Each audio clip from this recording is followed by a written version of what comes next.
अस्सलाम वालेकुम नाजरीन, आप देख रहे हैं बन्नी अपडेट और मैं हूं हाफिज़ कुरैशी। नाजरीन, कई वाक़ात हमने ऐसे सुने हैं या देखे भी हैं कि कई बार जो है सवारियां जो है कंडक्टरों के साथ बहस हो जाती है, उसके बाद धक्के मुक्के भी होते हैं, लड़ाई झगड़े तक भी हो जाते हैं। वो इसलिए क्योंकि सवारियों का कहना होता है कि हमसे जो है ज़्यादा पैसे वसूले जाते हैं। तो इसी सिलसिले पे आज हमारे साथ एक युवक हैं, इनसे भी बात करते हैं कि आखिर इनके साथ क्या हुआ। और जो मेरे हाथ में ये आप देख सकते हैं, जो अपनी स्क्रीन पे आप देख सकते हैं, इन्होंने एक जो है एप्लीकेशन फ़ाइल की है तहसीलदार को कि मेरे से जो है वो जम्मू से बन्नी का जो किराया है वो 400 लिया गया है, जबकि जम्मू से बन्नी का जो किराया बनता था वो 350 रुपीज़ यानी कि 49 रुपीज़ बनता था।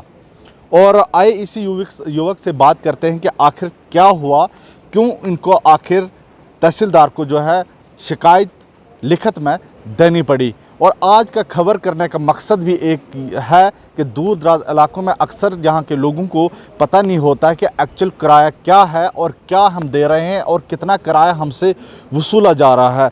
सबसे पहले अपना नाम बताएं। जी, मेरा नाम सर्वेश्वर शर्मा है। तो सबसे पहले मैं आपका धन्यवाद करना चाहूँगा कि आपने इस मुद्दे को उठाया, मेरा साथ दिया। तो जैसा कि मैंने आपसे भी बताया और आपके माध्यम से अपने लोगों को भी बताना चाहूँगा कि जैसे कल मैं जब घर आ रहा था तो कंडक्टर ने मुझसे किराया मांगा 400। मैंने पूछा भाई किराया, मैंने 500 का एक नोट दिया, मेरे साथ मेरी सिस्टर भी थे साथ में। तो उन्होंने मैंने 500 का नोट दिया, बोलते 800 रुपया का। मैंने लिया, 500 का एक नोट दिया था और 200 के 2 और दे दिए, 900 टोटल मैंने उन्हें दिया।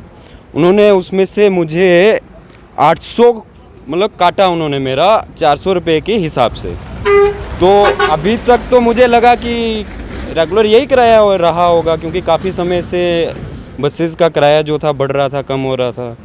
तो कहीं ना कहीं ये लगा कि शायद 400 हो सकता है, क्योंकि अभी न्यू रेट लिस्ट निकली थी इनकी।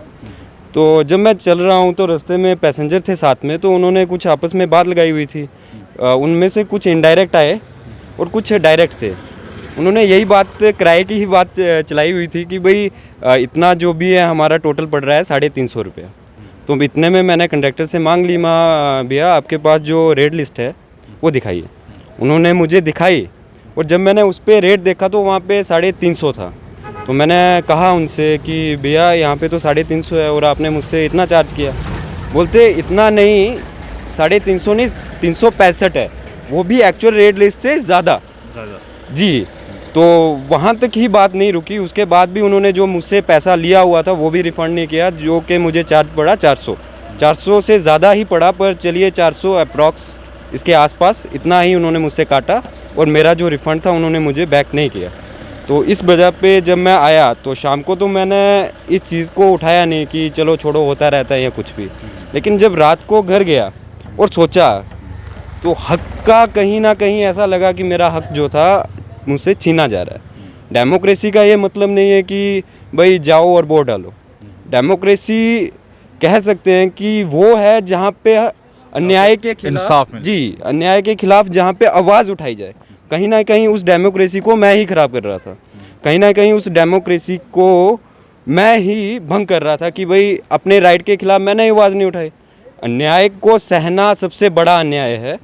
तो बस यही मेरा इस मतलब एप्लीकेशन को देने का एक ही मोटो था कि आने वाले समय में हमारे यहाँ के जितने भी लोग हैं उन्हें पता लगे कि अब एक्चुअल किराया क्या है, वो कितना देना चाहिए उन्हें, वो कितना एक्स्ट्रा दे रहे हैं और कंडक्टर उनसे कितना एक्स्ट्रा ले रहे हैं जी।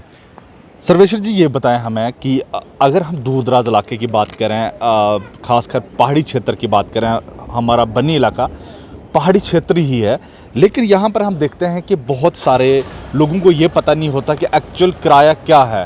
और बहुत सारे बसेस वाले हमने देखे कि उनसे पैसे एक्स्ट्रा वसूल लेते हैं, और साथ में हमने ऐसा भी देखा है उनके साथ लड़ाइयाँ बहुत सारी होती हैं कंडक्टर और सवारियों के बीच में। तो क्या समझते हैं आप? जी, ये कहीं ना कहीं इसमें मुझे ऐसा लगता है कि ये जो भी हो रहा है, ये जो इन्होंने किराए का मतलब जानकारी नहीं, मतलब जिसे कहते हैं कि कहीं ना कहीं इसमें हम बसेस वालों का भी दोष कह सकते हैं, क्योंकि इन्होंने एक जो प्रॉपर गवर्नमेंट ने भी ये चीज़ निकाली हुई है कि इन्हें रेड लिस्ट अपने बसेस में अंदर लगानी चाहिए, जिससे पैसेंजर जो है अवेयर रहे, लेकिन इन्होंने वो चीज़ नहीं रखी है। यहाँ के लोगों को क्या अवेयरनेस देना चाहेंगे आज इस खबर के माध्यम से? जी, यहाँ के लोग काफ़ी अवेयर हैं, तो पर इतना ही कहूँगा कि अपना कहीं पे हक जा रहा हो तो पैसा ना देखें, अपना हक देखें। कहीं ना कहीं उनका जो राइट जा रहा है उस राइट को देखें। कहीं ना कहीं वो जो डेमोक्रेसी में रह के डेमोक्रेसी को नहीं समझ रहे हैं, उस चीज़ को समझें।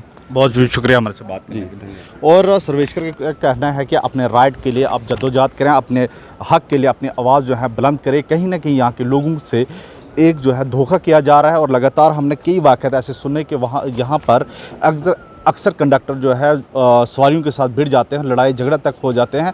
कहीं ना कहीं ये रेड लिस्ट आपको भी देखनी चाहिए कि एक्चुअल रेड लिस्ट क्या है और क्या किराया हम देने जा रहे हैं और क्या किराया जो है हमसे वसूला जा रहा है। आप देखते रहें बनी अपडेट, आप कुरैशी के साथ।